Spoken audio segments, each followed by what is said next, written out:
Then we'll talk. Yeah. So welcome to Keys from to Home. I'm Jennifer Weithman with Benchmark Realty. I'm with Lance Stanmeyer with Fairway Mortgage and Mark Crater with Aspire Coaching. And I think what you're trying to do is this, Lance. Oh. Sorry, Mark. It was a good game. That opening run, I was very stressed. I'm like, what is happening? And then the second half at the end, I'm like, what is happening?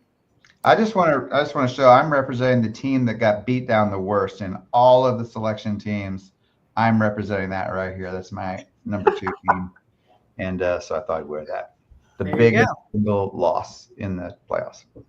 Well, I want to remind everybody that they can message us questions. And today, I really would love people to message when they find this, even if it's 3 months from now or whatever, because we're going to be talking about problems that can arise when you're purchasing a home. Not with the loan part. Lance is going to delve into that fun next week, but that's why it's called Keep Calm and Don't Panic. I had one of my early clients was a kind of first-time buyer, and they were always like, I'm going to panic. And I'm like, nope, you can't panic until I can tell you can panic. But before we get into all that, what's been going on besides football? What's been going on this week? Anybody have anything fun? I have some fun stuff, but I'll share mine last. Well, I mean, with the new administration starting just a few days ago, the fun is at hand. You getting busier?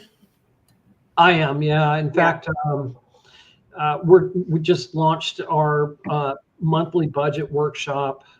Had some response with that, and then just people. Once again, I think I've said this a couple times. People are taking matters in their own hand to make their lives and their situations better. They're not waiting around for someone else to try to do it for them. Yep. And I'm going to tell you, bettering your position is going to be very critical, I think, this year.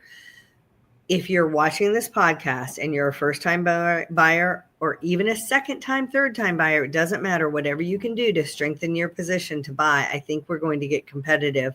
But before I go more along that, Lance, what are you seeing this week? Well, I'll tell you what I'm feeling. I'm feeling a lot of optimism. I felt very patriotic Monday watching everything. Mm-hmm. They say don't talk church and religion, but I do, because that's the things that we have to do in society. I really enjoyed watching the transfer of power. George Bush. You watching George H. Bush, right? He was funny.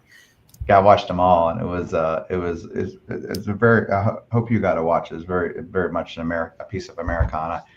There's a lot of optimism in there. I've got a lot of people calling me, "Hey, should I wait? I mean, can I refi now? I know that I can save half a point from when I bought last year." I really am thinking things are going to blow up in the second quarter, so I'm going to go with that prediction at this time. A lot of phone calls, a lot of movement. So it's about to get crazy. I also hope I'm not stealing her thunder here, but I did some open house. I did open house with Jennifer on Saturday. I think she sold it while we were there. Yep. An offer. And more than fun, shenanigans with Jennifer. I love working an event. We had 2 guests, and I am 100% sure we've got 2 clients in the future, maybe 3. They were the 2 people that walked in. Both of us are, Mark, you're the same. We're the type that are going to engage. We engage them. And the greatest compliment you can receive is what I'm going to share with you that the young couple told us as they left. They said, we've been on and off looking for 2 years, and we've learned more in 30 minutes than all of the expertise that's ever been shared with us. And my grandfather's a realtor, he said, who's been helping them. And that was a hell of a compliment. And Jennifer, I think you felt the same. We just know that we're going to be helping these people. Yep. I always say at open houses, I am too busy to chase people who don't want to work with me. That's okay. Right. There's enough business, but I am never too busy to help the people who want to work with me. So let me see here. A couple things. I'm going to start with, I have mentioned, I think in this podcast, I know I've mentioned it to both of you, that I think buyer's agency is now not guaranteed cooperation with the MLS. We know this. You hire an agent, you're responsible for paying them, but you allow them the ability to negotiate with the seller on your behalf. Mm-hmm. We had many agents leaving the business last year because it was very slow and it's very challenging to navigate. And some people don't know how to show their worth to their clients so that their client wants to pay them. And some are just tired of this. I mean, real estate is hard. Everybody's like, oh, I'm going to swan around and open doors and wear high heels and That's not what it is. It's constantly, 24/7, something going on. You have to be able to navigate swiftly between things. And I have said that I think that we are going to start seeing retainer fees in real estate the way we do in law and other things. Do you remember me saying that to you guys? Yep. Mm-hmm. So my daughter went to see a home in Virginia. It's not going to work out for her for a couple different reasons. But one of the clauses of the Virginia, it's not the only way to do it. You can still do it the way we're doing it here in Tennessee, where you're going to pay me this and whatever. And I could still write this into special steps if I wanted, even before our state contract does. But one of their boilerplate paragraphs is a retention for a retainer fee. So in that contract, if she went and looked at it, they had to have a retainer? No, this agent is doing it differently, but that is an option that Virginia realtors already have. Oh. It's not one of the reasons and why. you can do double. It's not like you have to do one or the other. So Mark, to retain me, to go out and open doors for you, and to reserve my time and have me committed to you, because I've got so many people who want me, et cetera, you're going to have to pay me X amount of dollars. And then we're going to have to pay X amount percent or fee when I close on your home. What might that look like? There's a couple different ways. I talked to, interestingly enough, you all know I play in the country.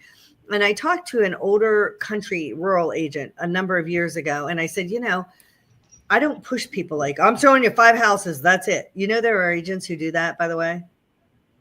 I'm going to identify what you need. We're seeing 5 houses. This is what you told me you wanted, whatever. We're not, no more. I don't do that. Not that I have time to run all over. If we're not finding what you need, we need to reassess what's happening here, right? I often say you have to change one of your Venn diagrams, your price, location, your amenities, size. Something's got to give so we can find it, right? Or you have to figure out what it is you want. Or I'm a marriage counselor too, apparently as a realtor. You too have to figure out what combined you decide you want. But one of the ways that this rural agent had told me what he did, because you have to find the house and the land that both work for the person. And the number of times I've heard from my rural clients, if this house was on that land, but if it was, it would have been sold, right? So he charged, like, let's just say X amount of dollars. And if you bought a home in the first month that you retained them, the whole amount offset what you had decided to pay for compensation. So it was X minus compensation, or compensation minus X. If you bought in the second month, it was a third down. If you bought in the third month, it was 2/3 down. And if you bought in the fourth month, you had to do a new retainer fee to go see things again. So there's ways to do it, and I don't know what's going to happen. In lending, that's illegal. Yeah, I'm sure.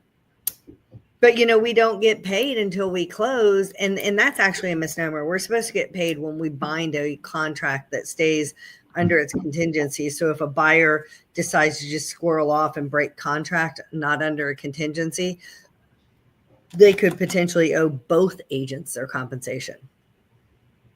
Which brings us to today's topics, things that goes wrong in purchasing, but not in the lending.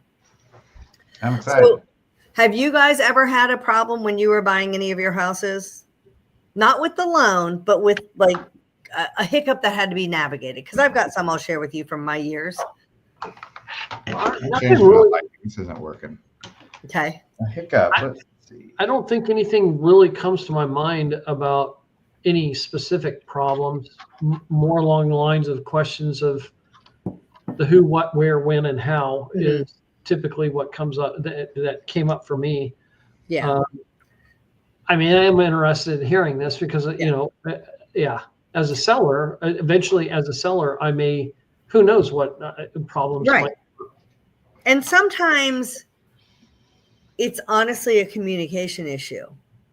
You didn't tell the buyer or the seller the time of transition and turning on the utilities or things like that, or, things like that. But I'm going to share some that come up not infrequently, and then some that are a little more rare. Mark, in Texas, you have to do a survey on every purchase, if I'm not incorrect. Do you have to do it in a subdivision too? I was I don't know if it's an actual requirement, but it was presented to me of highly encouraged. Because can you find surveyors easily in Texas? Yeah, most realtors that you work with are going to have access to someone that will survey the land. Do they get out relatively quickly, like within your 7 to 10 day inspection period? In fact, yeah, actually, that's a great call out, because in the house the last house I was in, we had a shared fence, and the shared fence, that was important because to know where on the property lines those fences sat. Amen. That's going to be my first one. But do you remember how much it cost to do the survey? It was about $300 or $400. It wasn't. Okay. It wasn't expensive, but it wasn't cheap. In this exactly, things, right? And it depends on what's involved in it. If it's large acreage, if you're up and down hills, and that's the same here. And some of these things are state specific because of the way Texas does a shared fence or whatever. I think it's actually a legal requirement in Texas, not just a protocol. Right. So, okay. Tennessee does not have that. It's still a decent standard. But Mark, I think I mentioned to you, if you buy a house here and you think you're going to appraise it in your due diligence, you are not, because we are short on surveyors. If you're a surveyor and you can license in Tennessee, get your fanny here, because my understanding, and I could be completely off. If you're watching this and I'm smoking crack, saying the wrong thing, please let me know. But my understanding is there's not a lot of people going into surveying, and they have to mentor for a certain amount of time. And the surveyors who are in this many years, they're not wanting to mentor because they want the jobs. So now we have this dearth. So now people aren't surveying. So in the city setting, like suburbia, Spring Hill Thompson Station, which mostly has been built since 2000, I had a client who bought a house. It was fenced. The neighbor's yard was not fenced. The fence was rickety-ish. It was a privacy fence. And they were doing updates, and they were deciding to update their fence. But you're supposed to get a survey, even in a neighborhood, when you put up your first fence and when you replace fences too, right? If you're replacing just the slats, maybe not. But I advised him, check a survey, especially because he told me he didn't think that the lot lines on the tax map matched. And I'm like, well, they can be off a little bit on tax map. Like Onyx and some of the hunting apps are a little more accurate. So he paid for a surveyor to come out. When the surveyor came out, he put the stakes up. They had the fence. Then they had a row of large pine tree type trees. And then the line of his property. And then the neighbor's yard that was not fenced.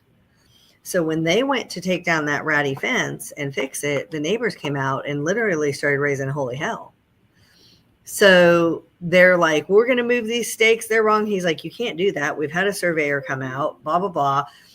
They ended up putting everything on pause. Police came and everything. And my client is in the right, but neither one did a survey. But the people without the fence assumed that their yard went all the way over to the fence. Now, in a subdivision, you are supposed to submit your plans to the HOA or the ARC approval for approval. And you're supposed to put it on your property line just so this doesn't happen. Because had that neighbor fenced their fence in, there could have been a case for possessions 9/10 of the law type situation. Okay. I had another one that was, small old towns, Columbia, Tennessee. Where the heart of Columbia is, but you get out even to where Trotwood splits, and that was country. Well, those then were small country farms. So I had another one that back in the day, this one parcel of the family farm was given to two spinster aunts. They passed, they gave it to their nieces and nephews. They developed a little cul-de-sac. Everybody had a house on it. And there was a commercial building on the one side. And the commercial building had changed hands. And they were insisting to my buyer, when they were looking at that home, that the fence line and the back wall of the carriage house, which was now a shed, was on their property. And it scared my buyers off. And so they didn't buy it. And we told the people why, but they ended up doing a survey, and the guy was completely wrong. Like, he could have gotten sued for really squelching deals and stuff. So there's two things with surveys. And then when you buy land in a couple different ways. I'm buying this chunk that's supposed to be 20, I'm doing history major math, 25 acres for 4,000 an acre. So what is that? 100,000. Yeah. So I'm buying it for 100,000, or I'm buying it for 4,000 an acre and I'm going to survey it. And if it's within plus or minus 2 acres, I'm still buying it at 100,000. Or I'm going to survey it and I'm buying it at 4,000. And if it's 150 acres, then I'm buying it for that. Or if it's 30 acres and I'm buying it for 120.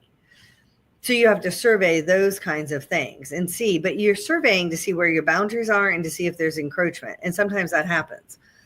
The other ones, and this is why we're going to have title come in a couple weeks, tax sales. We had a situation, I've had 2 of these, where we were selling the property. Once I was the seller, once I was the buyer, and the buyer had bought it at a tax sale for unpaid taxes.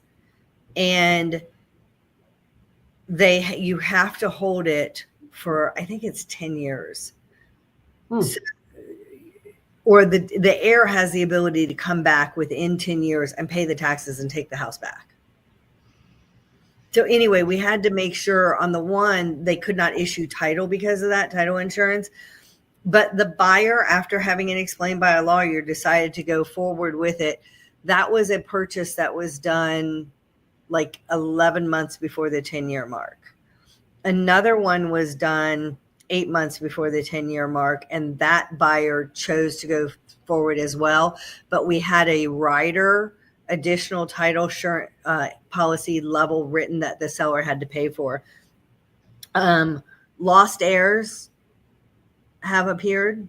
So I had a seller who was selling a property, and when we went to look at title, we weren't sure if the person they bought it from was the only heir because there was no will, which the answer to half this stuff is have a freaking will, or a trust, whatever, but they weren't sure if the granddaughter who sold it to my seller, and I'm talking this sale was in the 80s, and very few people alive still to be able to go back and ask. And the person the grandparent who built the house in like 40 or 50.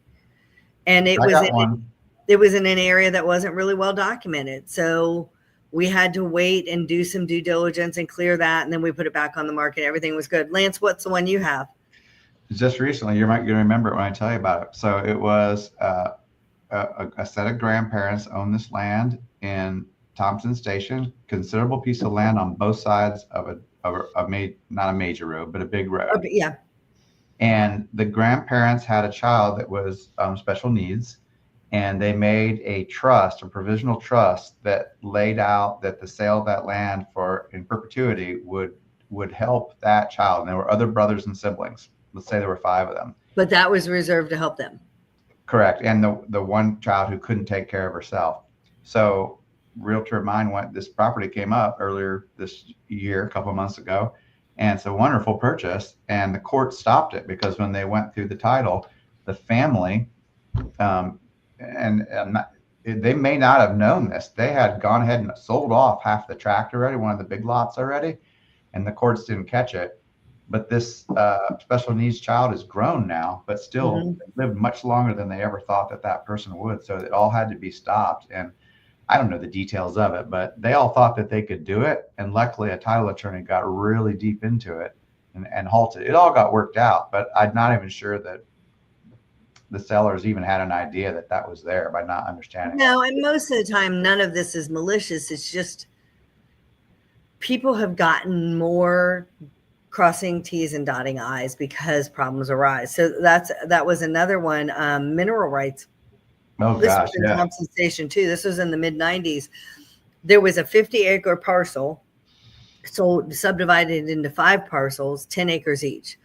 And in the mid-90s, when the Saturn plant came down, they built big houses on them that in the 90s were going for $350. So do the math, okay? And literally and they did title search and everything. This is why you have title insurance, kids. They closed on it, and like 2 weeks later,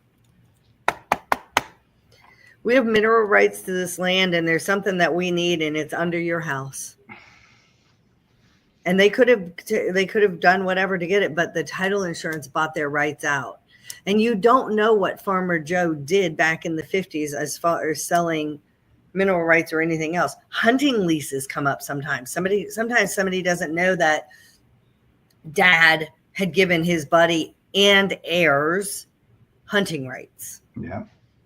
I used to do a lot of loans in Alabama, and yeah. most properties in Alabama, the people do not own underneath. The mineral rights are owned by the Alabama ore companies because it was such a massive iron ore state. And so you'll see that on Alabama loans quite a bit. It's kind of gone away. I mean, if you drive through those areas, we don't have an iron business here anymore. But so it'd be interesting. Yep. I haven't seen one of those lately. If anyone who's watching has any info on that, put it in the comments. We'd love to see that. Well, yeah, that's interesting, because if the ore is most likely assumed gone, could they buy the rights back, I wonder? Well, and then, you talk about owning the dirt. That's why Mariah wasn't moving forward with the purchase of the house. She was, because it was a land lease. And it was not like, my understanding is that in Britain, you can have like 99-year land leases. You're buying the house. It's a different kind of story. It's inheritable. This was not that. And the land lease was not a fixed amount. So when Mariah went to sell it, the land lease from the owners of the land could be raised. It might have skewed what she could sell it for when she had to sell it. So it was not a smooth forward for her. So, yeah. And then septic. I do a lot in the country. I read a lot of Facebook realtor pages nationally, because I'm like, oh, what happened? How do I avoid my client getting into that situation? And I think it was before I had done any rural, but I was moving that direction. And so like first year or two, and someone had a septic system that did not get inspected. And all these agents were like, you should have had that inspected. I'm like, okay, well, I got to find out about septic inspections. Who does those? Where, let me build my connections for my know a guy for that. And it wasn't until about 3 or 4 years later, I had a septic system, and we walked in to do the showing, and it was a virtual showing for good friends and clients here. Siblings were moving into town, and it sounded like a submarine going down. That noise. Oh, yeah. The septic alarm going off. I'm like, what's going on here? So we're going to do a septic inspection anyway. And this was, by the way, not in the country. This was in Franklin, north of 840. So it was not rural. And so we did the septic inspection, and it was literally about to back up into the house. So and the field lines had some corruption. So we asked in the inspection to have the tank pumped and the field lines checked. And in Williamson County, there's a short list of people anybody can inspect it, at least at this time, but only short list name companies are allowed to work on septic in Williamson County and install them. So the seller got with one of those, and they said it was fixed, and we had some other items that they said were fixed, and we came back out to do a reinspection, and the list agent was hot that I was doing a reinspection. Well, we had an approved. I'm like, well, great, but we want to see. And this is a little graphic, but my guy comes back out, digs it up, lifts the lid off the solid tank. It's still full with the same piece of toilet paper sitting on top of all the other stuff that was still in there. And I took a picture and I sent it to the list agent. I'm like, what's this shit? Literally. So he was mad at me. Well, and I said, I didn't say that you didn't do. What I'm saying is that the septic company did not do what we had asked to do. I don't know how it didn't happen. And he was hot. He like hung up on me twice, and then it was a mess. And I was like, but we got it fixed. But now we have a thing that says right to inspection, and it's got about survey and radon and wood destroying insects and general home inspection. And if somebody's buying a home on septic, I tell them to do an inspection. And if they don't want to spend the money, honestly, what I tell them to do is pump it and inspect it. Because it's like $350, $400 usually for a septic inspection. It's $400, $450 for pumping it. And if you know that you're that serious about the house, that you're paying that extra money, you're moving forward with your inspections, pump it, because then you'll have to pump it for another 3 to 5 years potentially. Right. But if they choose not to do the inspection, I add a little line that says, Jennifer told me to do an inspection and I don't want to. And I say initial right here, Yes. Not a good move. No. And then the other is just things that come up on inspections. And unfortunately, I think this is where we're going to be going with buyers not having potentially their own agent because they can't afford to hire a buyer's agent, or more importantly, they don't think they need one. How many home inspections have you guys seen in your lifetime? Not appraisals, home inspections. I've done a home inspection on every home that I've ever bought. But what is that, like $500? No, 5 home inspections you've seen. Oh, I'm sorry. Yeah, about that. Lance, how about you? I've probably seen 30 or 40 because my buddy was a home inspector. Mm-hmm. I don't know how many I've seen. It's got to be close to 100 because I've had 97 buyers. And then sometimes you see certain portions of them on the seller. And then I've seen my home inspections. There are things that are written in home inspections. We call it a stoplight's a good way. There's red items. Ooh, you better pay attention to this. Right. There's yellow. Hey, it's kind of like your oil change. You might need an oil filter changed, or the air filter might need changed or whatever. And then there's green. Hey, this is good. We just want you to know that your clean out valve is here, or your shut off for your water is here, or whatever, right? One of the things, give you an idea, that comes up on yellow, if you have a home like this home I'm in right now, I don't think it was required for codes to have GFI when this was built. If you renovate the kitchen or the bath, you're supposed to add in the GFIs. But if you haven't, then you don't have to. But the home inspector will often put in there, no GFIs present, GFIs needed. And they will say needed. So then the buyer who hasn't seen a bunch of these is like, oh my God, my house is going to short circuit. I got to have that. Well, are you going to add a closet to a house that was built in 1825? Well, you might if you want one, but you don't have to have one. There are also things that they have to say, that phrase or note that we see all the time that's not problematic.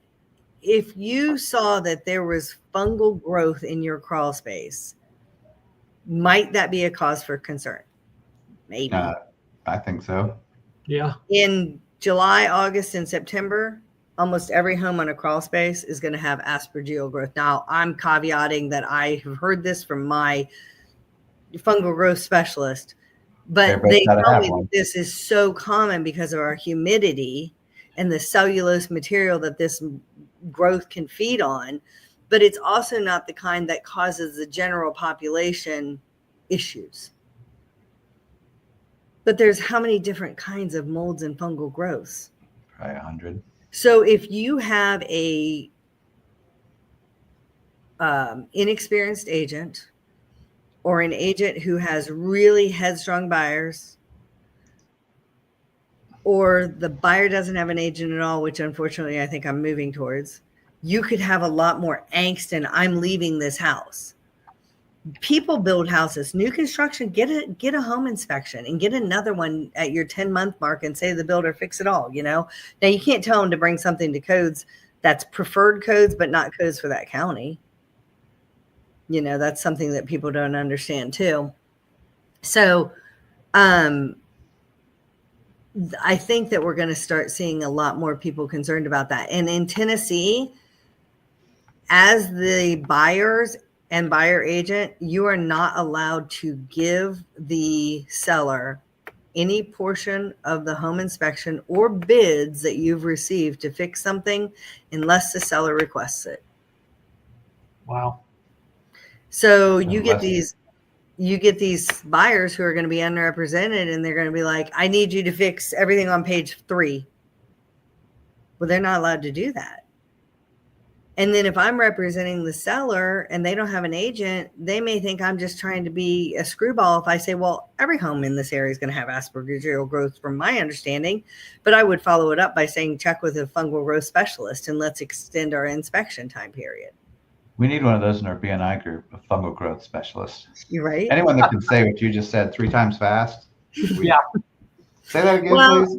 I'm not yeah, going. a fungal growth specialist. So, and then, how do you take care of this? And then, is the crack in the wall, they have to note if there's a crack in the wall more than 1/8 of an inch. Well, my house is from 1825, might have that. My house from 2005 might have that. There is some settling, but do you need an engineer to come out and look at it or not? But the home inspector has to note it, right? Mm-hmm.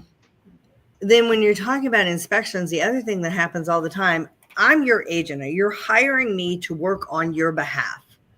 So when you see a house that you're interested in, you don't call the sign for sale by owner or agent. You don't stop by the yard and engage in the conversation. You let me do it. I have a horrible poker face, horrible, but I have a fantastic poker brain. I want to share with you. I want to get some information out. I'm going to we're not trying to be cagey, but we're trying to figure out the information we need, right? The other thing that you hire me to do, and I'm not a lawyer, but is to make sure that you know your contract and that you're abiding by it.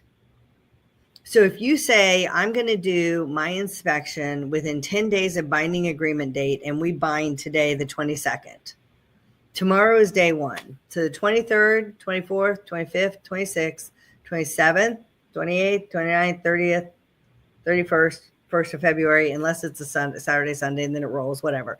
And by that day, I have to get you a notification in writing, generally on the notification form, but it could be on, anything in writing. I love the house. I'm taking it as is. I can't believe I even thought about buying this. I'm out. Return me my earnest money. Or I'd like you to do X, Y, and Z and fix it. If you don't do that, you are in jeopardy of having, the contract says, take the house in as is condition with no repairs made by seller. And we've had situations, or do an extension, and if you decide I'm not buying this house because it is frightening to me because of whatever's going on, you could lose your earnest money. You could also potentially have to pay agents. So there's a lot of things that can go wrong, but you have to hire an agent who knows what they're doing, and you kind of have to listen to them. I joke around when I do my buyer's orientation and I say, the lender's going to ask you for things, give them what they want. You're going to be doing things. You're hiring a professional. Would you hire a lawyer and not listen to what they say? Not that we can't discuss this. I'm not an autocrat. That's not my role in this. My role is to obey your legal instructions, but my goal is to make sure that your legal instructions are based on knowledge. And that's not knowledge necessarily from me. I'm the source of the source. Go check with a fungal growth person if you're nervous about that. There's been 2 houses that I've looked at my sellers and I said, I wouldn't buy this one. One, we touched the subfloor and part of it fell off because of termite damage. Oh.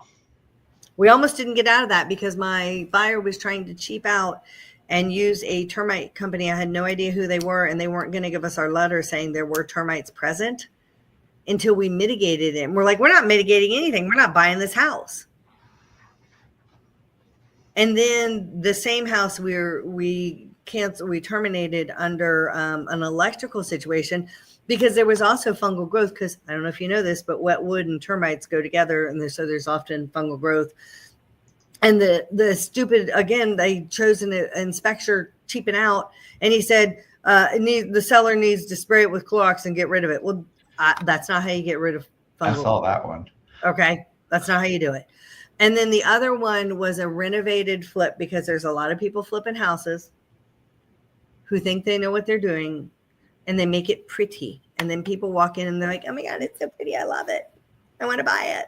Well, I think that's some things that I saw when we're looking around, and I'm like, I don't know about some of this stuff. Right. Some of this stuff. And I'm not an electrician, but I'm like, I've seen some things. And then when we went to do the inspection, there were a number of things on it. But the reason I told her to issue first-time buyer, I said, you need to be really cautious, because the crawl space was literally about this tall, and there were air duct vents. I don't even know how they got them in. And the house was built in like 1940, so it wasn't even that old. But I said, we can't see under there to see what they have and haven't done in this renovation. But what we've seen up here makes me question what they've done down there. Everything else can usually get fixed. is it beyond your fear threshold? Is it within your or the seller's ability and money to be able to do it? Those are some of my things. I'd love to hear what went wrong for other people, and not just inspection issues, but just hiccups you had, because it helps me be a better agent. So if you're watching this, please comment on it, send me a text or an email. My information's all over the place. Jennifer Weithman, I love my tea and home, Twinnessee, Jennifer Weithman broker. What about you guys? Has that brought up any others? Like, oh my gosh, yeah, I heard about. No, I mean, Going you and I've super had a high couple. over ask, We've had a few, but we got them done, got them worked out. Mm-hmm. I think in the beginning of, for me, I constantly have, for the most part, like I've said before, 90 to 95% people say, we want to buy a house. Mm-hmm. And so as you were going through this, what triggered for me, it was a general sense that you have the heart of a teacher. And I think a lot of these problems can be resolved, or can be not resolved, but can be avoided if you have someone like yourself who is a heart of a teacher passing along to a buyer and even a seller who may want to sell their house and pass along. I mean, there's integrity in transactions of what we do. There's, the old adage, how long ago, your word is your bond, mm-hmm. right? But I think what's important is understanding from a general 30,000 foot view. When someone says, I want to buy a house, finding a realtor like yourself, Jennifer, that has the heart of a teacher that can pass along knowledge to a first home buyer, or fourth. Right. As I've bought more and more houses, it's amazing. I didn't even think about asking about this. Oh, wow. Wow, I'm going to have to fix that. You don't know what you don't know unless you're in the trenches all the time. And where I've seen over 100 inspections, I've seen more than you. So I've seen more crap. Right. Literally, in septic inspections. It's not as if you're going to find every single thing. I guess we just lost Lance. Yeah, I think his internet was being funky. Okay. So it's not as if we're not going to, that we have to find every single thing. But for a first time home buyer, it's not shopping for an apartment. Mm-hmm. Okay? Anyone listening to this right now, however long, when you say to a financial coach, you say to a realtor, I want to buy a house. Okay.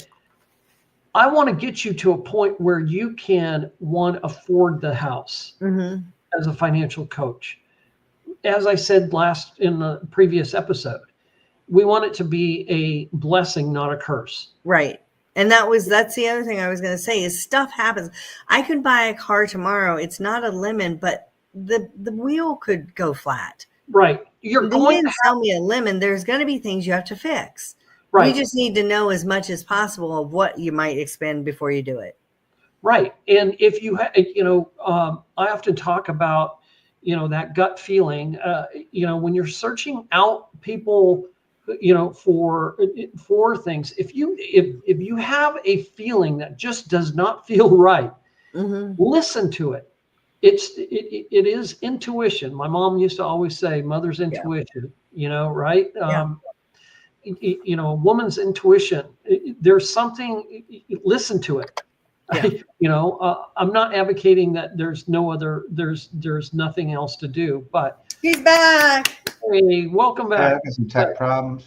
That's what we figured, so it's all good.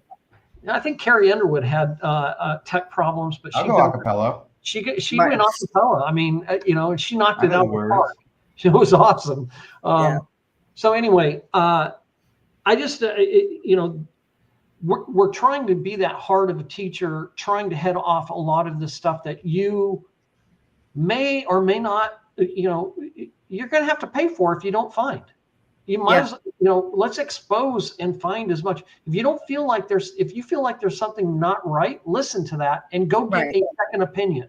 And it's not about being a deal breaker. It's about knowing.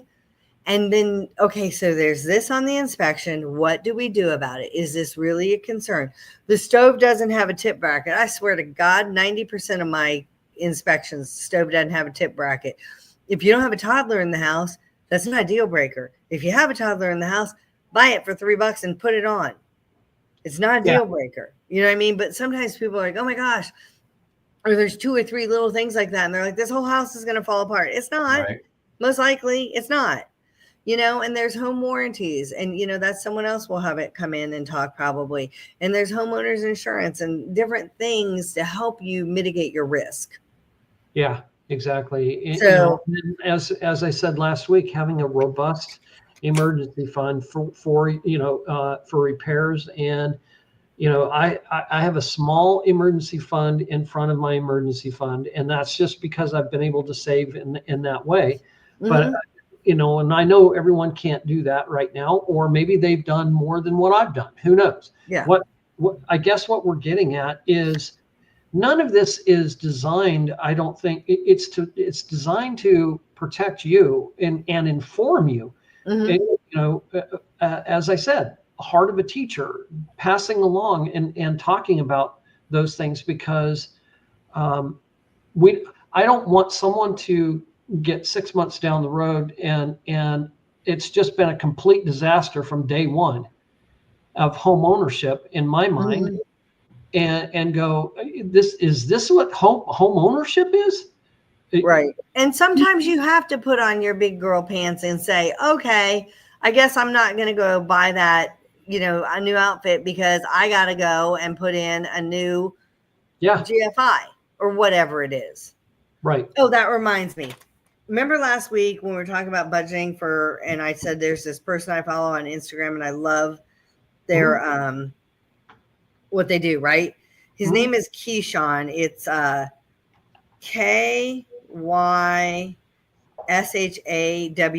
and his thing is weekly home check. And you can get a 52-week home maintenance checklist. I think it's a great thing. He's very engaging. He shows you how to do it very simply. They're cleaning and maintenance tips and just general adulting that a lot of people don't have because of the changes of how we've been raised. Just different generations have been raised. You know what I mean? I'm not putting it against, there's a lot of people are like, oh my gosh, millennials can't do anything. Well, so what? They didn't know how to do whatever because maybe somebody wasn't there to teach them. Or a latchkey kid might not know how to fix something the right way, but they probably know how to fix it. If they're Gen X, they figured it out, but maybe it's not the best way. Right. Yeah. Since that last episode with the budgeting to stay in your home, that actually from that has generated a lot of thought in my mind. And one of the things that has surfaced since that episode was thinking about what is your, and this is, I'm just going to pass this along. I think this is a great way to look at it. What is your monthly or maybe your quarterly maintenance? What is your semi-annual maintenance? And what is your annual maintenance? Yeah. And then break that review into subtopics. Like you might look at your sprinkler system, you know, before the springtime. You know, you might look at your heater and your air conditioner at different times of the year. You know, but I you know, that kind of maintenance perspective, I don't know if I really, that's what surfaced for me. Well, and I'm sure I've said it at least once in the podcast, and I'll say it 100 more times. Deferred maintenance is the killer of equity. You know, there was a time when my kids were younger, and there was a thought that my son Gabe loved the house that I just sold, and maybe he would stay in it. And, you know, if that was the case, set up trust to help him with that. All the kids would own it, and then eventually he would sell it and have his proceeds, and everybody else would get their proceeds. But so that their proceeds and equity didn't diminish while he was living there, I said one of the things that I had written was every 3 or 4 years, I can't remember now which, they had to do a home inspection, and any red critical items had to be fixed from the money in the trust. You know, that's interesting, Jennifer, because in the last house that I bought, no lie, to me, people buy 400, 500, $1 million homes and yet let their landscape go, completely. They let everything go. Yeah. And let me, anyone that may be listening, at least from my perspective, if there's a house and I have rental property, if there's a house that I drive up to and I say, thinking about that I'm interested in, and if I see lawns not mowed, landscape not done, I immediately tell my realtor, take $5,000 to $10,000 off our asking price, right off the top. And now, in today's market, you can't always do that up here, but I understand what you're saying. And I hope my sellers hear you say that, because I give them a seller's checklist of how we're staging the house, and clean your vents and clean your bathroom vents. When was the last time you cleaned your bathroom vent?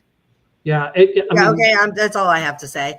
But I give them the list about it, because some seller is going to be sitting, or buyer is going to go, oh God, wonder what else. And what you want them to be doing is not going, oh, there's a bush I have to replace. Oh, the doorbell is jacked up. Wonder what else I can't see is jacked up. Take $5,000 to $10,000 off. What you want them to come in and see is, this house is tidy. This house looks maintained. Oh my God, my couch would look so good there. Oh, I could soak in that tub. That's what you want to inspire as a seller. Yeah, because the minute I see the neglect on the outside, it tells me this person probably, and all the sellers out there listening, it absolutely usually tells me I lived in an apartment for a very long time, or lived in another location for a very long time where someone else did my landscaping and my lawn care. Do you know what it tells me as a realtor? That's number one. Number two is it usually tells me they're lazy, and maybe that may not be fair. But the fact of the matter is, what it does for me is it immediately sets the tone of, if they're going to treat the outside like this, what's going on the inside, and I become even more critical, hypercritical. Yep. So it tells me either they don't have a good agent who hasn't pushed them to do these things, or they're going to be a pain in the butt seller who thinks they don't have to and they're obstinate. Right. I'm excited because this is a good segue to when Jennifer gets to come back and tell us all the things she can't do, which, Mark, you just did a whole bunch of, but you can. So when she comes back and tells us that, viewers, you better be looking for that episode, because which one? Mark's last 2 minutes, there's like 3 violations. It's all cool. Mark's a citizen. He can do that. But Jennifer, she can't. Yeah. Fair housing stuff. Yeah. What's our next episode? I was going to say, next episodes is problem in lending. And Lance, would you say that 90, 80 maybe % of the problems that happen in loans is because the buyer does something stupid that they shouldn't have done and didn't listen to an agent? Yeah, they are what we call not deprecating, self-sabotaging. Yeah. And I use this phrase in my buyer's orientation. I said, getting a loan is like a proctology exam, but the lenders are too busy to ask you for stuff they don't need out of boredom. Get them what they need. Don't do anything. I say, don't do anything with your credit, your income, or anything else from this point forward. Hold pause. And that would make your life easier, wouldn't it? Yeah, but they still do.